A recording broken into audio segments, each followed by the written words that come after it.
Saludos y bienvenidos a otro video de Universidad Cristo. Estamos continuando la serie titulada ¿A quién Jesús llamó Padre? Este video viene a ser el número 4 en esta corta serie y vamos a continuar. Como estaba hablando sobre la esencia y ver a través de las escrituras a quién Jesús llamó Padre y ver si del Viejo al Nuevo Testamento, podemos ver la misma esencia a través de todas estas historias. Y en estos pasados videos hemos estado viendo, a luz de lo que el Tanakh, las historias del Viejo Testamento, la Torá, enseña sobre el carácter y características de Jehová Dios. Y por eso vemos en el Nuevo Testamento a quien Jesús no llamó Padre. Continuemos. Proverbios 1:7, un texto supremamente conocido. El principio de la sabiduría, según el texto nos dice que es el temor a Jehová. El temor. Y hay otros textos que a luz de verlo uno los puede comparar, como en Segunda de Samuel. Y vamos a ir rapidito a Segunda de Samuel para leer estos textos rapidito. Vamos a ver si los encontramos aquí. Segunda de Samuel, capítulo 6, Segunda de Samuel 6. Aquí estamos, Segunda de Samuel 6, versículos 5 al 9. 5 al 9. Dice, voy a leer rapidito. David y todo el pueblo de Israel celebraban ante el Señor entonando canciones y tocando todo tipo de instrumentos musicales, liras, arpas, panderetas, castañuelas y címbalos. Cuando llegaron al campo de trillar de Nacón, los bueyes tropezaron y Usa extendió la mano para sujetar el arca de Dios. Entonces se encendió el enojo del Señor contra Usa y Dios lo hirió de muerte debido a lo que hizo. Se iba a caer el arca y el hombre extendió la mano según la historia, y por eso el enojo del Señor ardió y lo mató. Así fue como Usa murió allí mismo junto al arca de Dios. Entonces David se enojó porque la ira de Dios se había desatado contra Usa y llamó ese lugar Fares Usa, que significa desatarse contra Usa, nombre que conserva hasta el día de hoy. Mira lo que dice el verso 9, dice, ahora David tenía miedo del Señor. Como hemos visto en las historias anteriores, ¿por qué a Jehová se le temía? Por los milagros, por las maravillas que consistían en ¿qué? En destruir, como vemos alrededor de las historias sobre Egipto y el Éxodo. Y vamos a continuar en Primera de Crónicas 13:19. Primera de Crónicas, a ver si puedo leer alguno de estos textos. Primera de Crónicas, como les digo, aquí haciéndolo a prisa, pero es interesante y espero poder mencionar Primera de Crónicas 13, del 9 al 12. 13, del 9 al 12. 13, del 9 al 12 dice, cuando llegaron al campo de trillar Nacón los bueyes, prácticamente estos son versos contando la misma historia. Y en el versículo 12, que es lo mismo que quería compartir, en Primera de Crónicas 13:12, ahora David tenía miedo. Como leímos en Proverbio, el temor de Jehová es la sabiduría. Cuando en el Nuevo Testamento, según las enseñanzas de Jesús, el Padre de todo, la esencia es el amor. En el Viejo Testamento no hay un verso que diga Dios es amor. Hay muchos versos que habla sobre el amor de Dios en cánticos y como tal vez tengamos el tiempo de ver. Pero vemos la diferencia que en estos videos estamos compartiendo. Deuteronomio capítulo 25, 11 y 12 es una historia que capítulo 25, 11 y 12. Y esta la vamos a leer rapidito para que juntos veamos lo que el texto nos dice. Deuteronomio capítulo 25, versículo 11 dice: si dos israelitas se enredan en una pelea y la mujer de uno de ellos trata de rescatar a su marido agarrando al otro hombre de los testículos, tendrás que cortarle la mano. No le muestres, ¿qué? Compasión. Wow. ¿Dónde está la compasión de Jehová según estas historias? No tengas compasión, y una de las esencias: misericordia, compasión, paz, amor, benignidad, bondad, mansedumbre, templanza, dominio propio. Son las enseñanzas aplicables para el espíritu, inclusive para una sociedad, para el respeto, para el amor, en comunión. Y aquí vemos una gran diferencia. Continuamos. Levíticos capítulo 26. Levíticos capítulo 26 y vamos a leer unos textos. Levíticos 26, ¿qué nos dicen estos textos? Leemos. Se me perdió el 26, 25, el 26. No, vamos a leer desde el 23, perdón. El 23. Aquí estamos. Y si todavía no aprenden la lección y continúan su hostilidad hacia mí, esto es Jehová Dios hablando según el texto, en el 24 nos dice: entonces yo mismo seré hostil con ustedes y los castigaré 7 veces con calamidades por sus pecados. Enviaré ejércitos en su contra que llevarán a cabo la maldición del pacto que violaron. Y vamos al 27 al 29 y dice: si a pesar de esto todavía rehúsan escuchar y aún permanecen hostiles hacia mí, entonces yo descargaré toda mi hostilidad. Wow. Yo mismo los castigaré 7 veces por sus pecados. Entonces comerán la carne de sus propios hijos e hijas. Wow.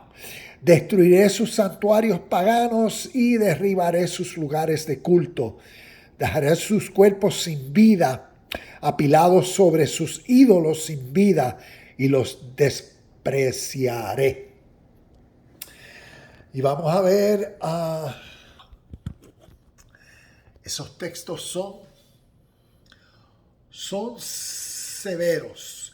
Quiero compartir el significado de la palabra hostilidad. Dice hostil.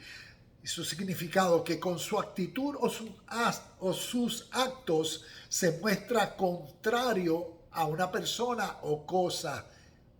Algo que es enemigo de ellas, como vimos.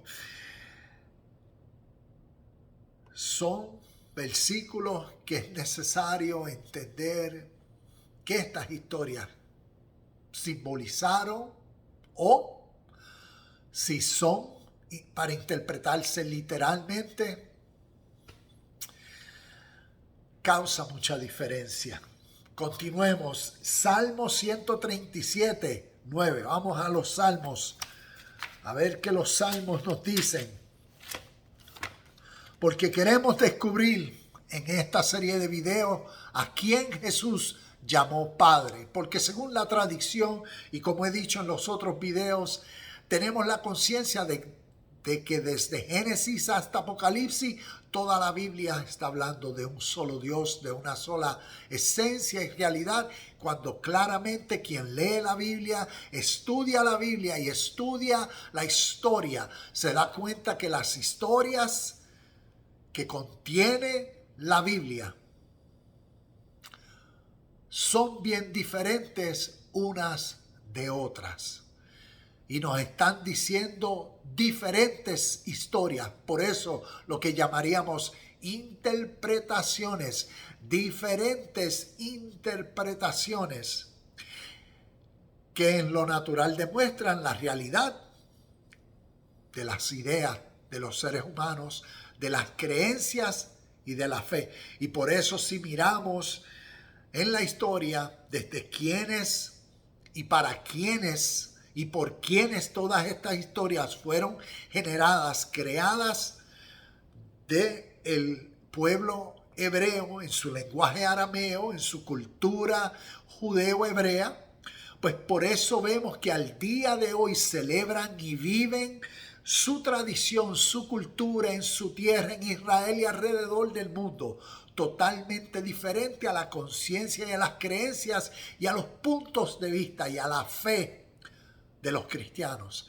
Y así sucesivamente, si también hacemos y miramos a los hermanos islámicos, que también fueron originados sus fe, su creencia de los libros y de las ideas y de los principios abrahámicos, también vemos la diferencia en la esencia o lo que ellos llaman Dios, con la diferencia de lo que en el Nuevo Testamento la religión y tradición cristiana llama a Dios, con la diferencia de lo que la fe y cultura y tradición hebrea llama Dios, Yahweh, blessed be He. Entonces continuemos, Salmo 137, 137 y vamos a ver lo que dice este Salmo. Y bueno, vamos a leerlo desde el 7. Dice, oh Señor, recuerda lo que hicieron los edomitas. Los edomitas vienen de Saúl, vienen a ser arameos. El día que los ejércitos de Babilonia tomaron a Jerusalén, destruyanla, gritaron, allénenla hasta reducirlos a escombros. Oh Babilonia, serás destruida. Feliz será el que te haga pagar por lo que nos has hecho. Feliz será el que tome a tus bebés y los estrelle contra las rocas. ¡Wow! También en 2 de Samuel 8, 11 y 13 vamos a ver, pero algo que quería compartir. Y si vemos en el Salmo mismo 136, quiero mostrarle algo interesante. El Salmo 136 comienza como un cántico, una adoración. Den gracias al Señor porque Él es bueno. Su fiel amor perdura para siempre. Den gracias al Dios de dioses. Su fiel amor perdura para siempre. Den gracias al Señor y sucesivamente continúa. Su fiel amor, su fiel amor. ¿Para quién era el amor de Jehová, Dios de Israel, según todas estas historias? Den gracias al que hirió de muerte reyes poderosos. Su fiel amor perdura para siempre. Mató a reyes poderosos. Su fiel amor perdura para siempre. No vemos la misma esencia del Padre de quien Jesús habló, porque de tal manera amó Dios al mundo. Y como en el video número 1 hablaba de lo que la esencia, de lo que la perfección o de lo que la inmutabilidad es. Y aquí claro vemos versos que no tienen y cargan la misma esencia, porque el amor que está hablando aquí es como un amor entonces para alguien, para unos solos y no para todos. Y esa es la diferencia del reino del cual Jesús vino a hablar, el reino del Padre de todos, a diferencia de la tradición de su propio grupo étnico cultural, de sus compatriotas judíos, que según su tradición y su cultura y su fe, según estas historias nos cuentan, tenían una conciencia selectiva, exclusiva. Por eso todas sus enseñanzas eran solo exclusivas para este grupo de personas, excluyendo a las naciones. Continuemos. Vamos a ver que son versículos también que hay que ver. Isaías capítulo 13, versículo 16. Isaías 13, 16. ¿Qué nos dice? Ante sus propios ojos estrellarán a sus niños pequeños hasta matarlos. Sus hogares serán sacudidos o saqueados y sus mujeres violadas. Aquí tengo también Oseas 13, 16. Y vamos a ver qué Oseas nos dice. Oseas capítulo 13, versículo 16. Nos dice: el pueblo de Samaria debe sufrir las consecuencias de su culpa, porque se rebeló contra su Dios.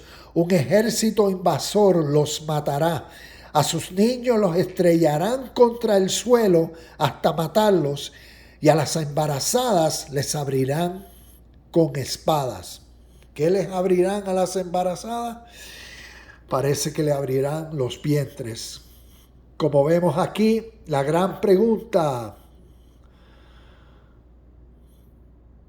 no se ve la misma esencia. Y son historias que están en nuestras Biblias y muchos no conocen. En Primera de Reyes, capítulo 20, versículo del 35 al 42, hay una estrella concerniente a la hipocresía. Y voy a cruzar algunas de las historias más. En Éxodo capítulo 4, versículo 24 al 26, dice claramente que Dios estuvo a punto de matar a Moisés, porque parece que Moisés no estaba circuncidado o algo relacionado a la circuncisión. Mira el texto, Éxodo capítulo 4, versículo 24 al 26, y dice que lo que apaciguó la ira del Señor, que quería matar a Moisés, fue la circuncisión en el hijo de Moisés y la sangre que la esposa de Moisés derramó sobre los pies de Moisés. La sangre apaciguó la ira de Dios. También otra de las, y esto ya es un poco, pero es interesante ver, Segunda de Reyes capítulo 2 versículos 23 y 24, está hablando sobre el profeta Eliseo, y está diciendo de unos milagros que Eliseo hizo con una cantina de agua a la cual le echó sal, y con eso restauró el agua, y tenían un problema con las aguas que parece que eran amargas y estaban causando muerte. Y eso fue uno de los milagros. Y en esa misma ciudad dice la historia en el capítulo que entonces unos 42 niños estaban en el área y empezaron a gritarle a Eliseo: hey, viejo calvo, vete de aquí, hey, viejo calvo, vete de aquí. ¿Y qué hizo Eliseo? Según el texto, los maldijo en el nombre del Señor. Y inmediatamente, según el texto, dice que 2 osos salieron y despedazaron a los 42 chicos. ¿Dónde está la compasión, la paciencia? ¿Dónde están estas virtudes que en el Nuevo Testamento y en las historias del Nuevo Testamento revelan una esencia y comportamientos diferentes, y aún en la tradición se llama a uno practicar y vivir vidas justas, honorables, considerando a otros seres humanos iguales. Continuamos.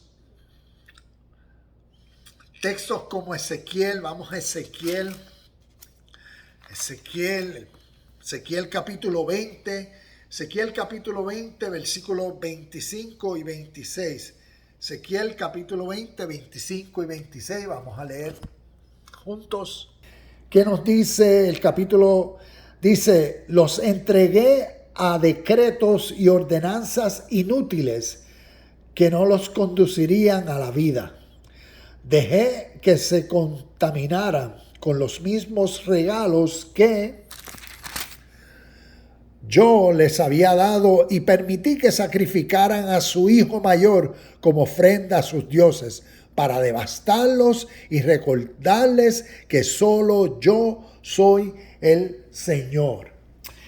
Wow, textos difíciles a la esencia o diferentes a la esencia que vemos en el Nuevo Testamento del Padre de todos. La espada del juicio del Señor. Leamos el verso 5. O bueno, desde el 1 al 5 dice, luego recibí este mensaje, dice el Señor, hijo de hombre, ponte de cara a Jerusalén y profetiza contra Israel y sus santuarios. Dile, esto dice el Señor, oh Israel, yo soy tu enemigo y voy a desenvainar mi espada para destruir tu gente, a justos y a perversos por igual. Wow, eso nos suena igual. En el 26, capítulo 15,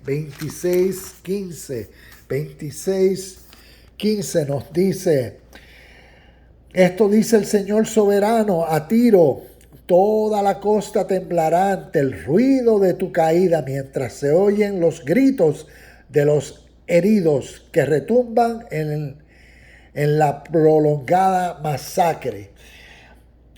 Y también Ezequiel 29:8 nos dice, por lo tanto, esto dice el Señor soberano, oh Egipto, enviaré un ejército contra ti, destruiré tanto a la gente como a los animales. La tierra de Egipto se convertirá en una desolada tierra baldía y los egipcios sabrán que yo soy el Señor. Y así conocemos las historias. Leamos el 19 y el 20 y dice el 19, por lo tanto, esto dice el Señor soberano, le entregaré el territorio de Egipto a Nabucodonosor, rey de Babilonia. Se llevará las riquezas de Egipto, saqueando todo lo que haya para poder pagarle a su ejército. Así es, le he entregado la tierra de Egipto como recompensa por su esfuerzo, dice el Señor soberano, porque trabaja para mí cuando destruyó a Tiro. Wow. Termino con esto. Según la tradición y las creencias en la fe, dicen que Satanás, el diablo, vino a matar, robar y destruir. Y que alrededor de toda la historia del mundo el mal ha sido causado por esta entidad, Satanás, el diablo. Y la gran pregunta es, ¿qué nos dice la historia desde Génesis hasta Apocalipsis? Según la Biblia y según los números y las cifras que tenemos en ciertas de las historias de la Biblia, ¿a cuánta gente Satanás mató y destruyó?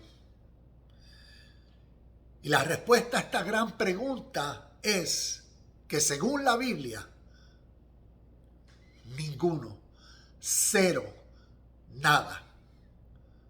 No hay un verso que diga en ningún lado que Satanás mató, destruyó a naciones o hizo aquello y lo otro.